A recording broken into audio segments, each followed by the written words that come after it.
There is a new full frame camera on the market right now. It's not by Canon, it's not by Nikon. As you can tell down below, it is by Pentax.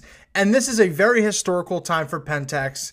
Let's talk about it. So the Pentax market has kind of been slow and really narrow for the most part, and they've never ever had a full frame DSLR. And this is the first time, February 17th, 16th, whenever you're kind of watching this video, this is when it happened.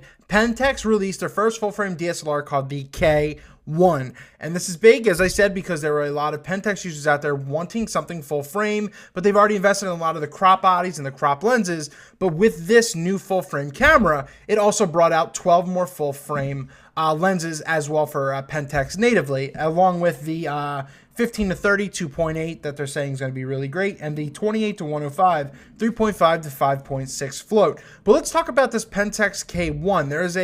There's a lot of things built into this little beast right here for under $2,000. We'll get into that in a second.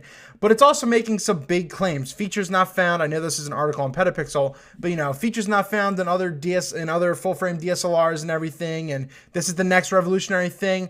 Let's break down some of these specs. Let's look at some pictures and video and really see if this is something different than we've seen before. So as you're looking at it right now with me, this is the Pentax K-1, and it looks a little bit, you know, smaller, a little bit more compact compared to DSLRs, and it has that little that retro look with the dials and knobs up top. So you have that kind of here. We'll get into this in a second. But overall, you know, it looks like it's just a little bit of a smaller DSLR, but it is full frame finally for Pentax, and they, you know, they finally came out with it. 36.4 megapixels. So they're going a little bit higher here, which is kind of interesting. They didn't go lower end 20, 28. They just said, you know what, let's do that right now on a CMOS sensor without the AA filter, and it goes up to ISO 204,800, and it will allow you 14-bit raw photos, which pretty much a lot of the full frame cameras out there do right now. As I said, it's going to have 5-axis in-body stabilization, and that's huge. And that in-body stabilization is really huge right now, especially in full frame DSLRs and even some of the mirrorless cameras out there. But like the Sony a6300 came out,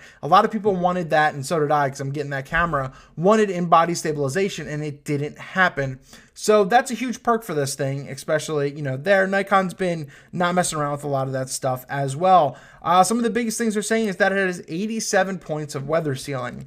Dustproof, weatherproof, whatever, do with that as you may. I guess that's cool. I don't know if that's a huge selling feature to me, but it has 33 autofocusing points and 25 of them are crossed. That does seem a little bit limited to me as well. We'll use a dual SD card slot, so they're not really switching to like CFast or anything that the movement will seem like it's going towards, especially on the higher end ENG cameras. Now the interesting part, and I'll show you the video in a second too, is the new screen kind of thing that they're doing. So it's like your typical screen where you could do, you know, you're flipping up and down. But now this is kind of on like a little quadrant thing that you can move all around as well. Let's take a look at that and just see, you know, see what it looks like. So as you see, you can kind of pull it out. You could really pull it straight up, and then you could pull it down and just kind of go from side to side.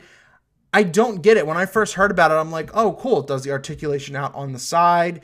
You know, it goes up, it goes down, but it doesn't. You know, it just seems, I don't know if there's a need to move it left and right at that point then.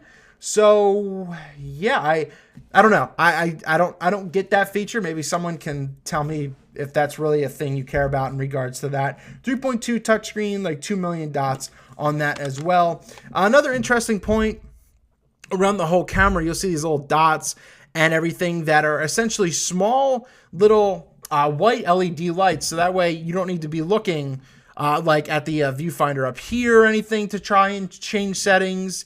But once again, that's kind of a quirky feature as well. But they call that the operation assist lights. And that's going to be like safety, so that way you could see things and swapping cards and everything in the dark. I personally never had an issue of that as well.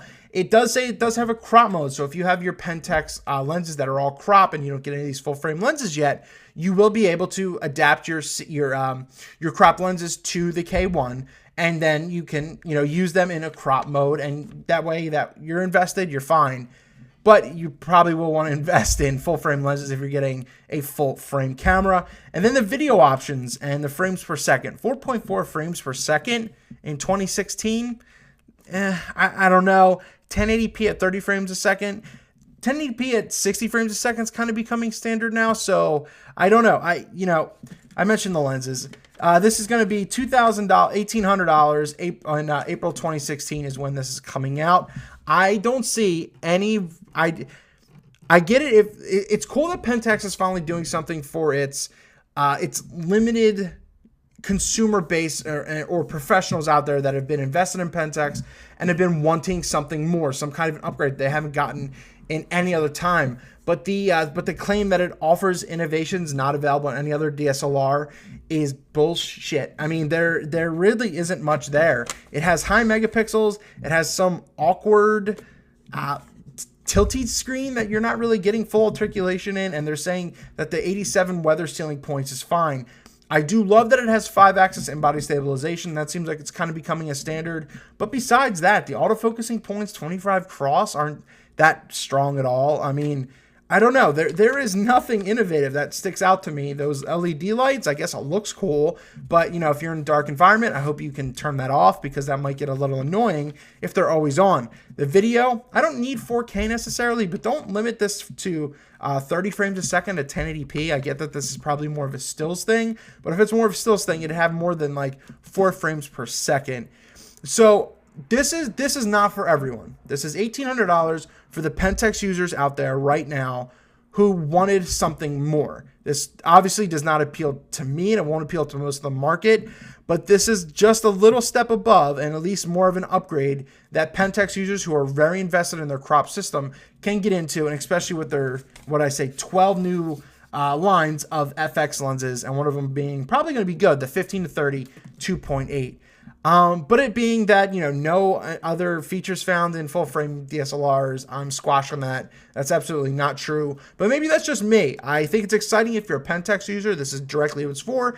Anyone else, there's nothing that really grasps me. But let me know down in the comments below. Are any features sticking out to you that really blow you away that aren't found on any other things that really impress you, or what? And if you're a Pentax user, is this something that you're really, really excited for in April that this comes out? So that's kind of just my quick rundown of the Pentax K-1. I'm not seeing a lot of the YouTube videos about it or anything like that, so I wanted to open up this discussion about this as well. Cool if you're a Pentax user. Any other user, I just don't see anything that sticks out. But that's just me. Eric Rossi, the guy with the eye. I don't know. Pentax, cool. Thank you for helping out your base that you already have. I just don't think anyone's going to be switching to it.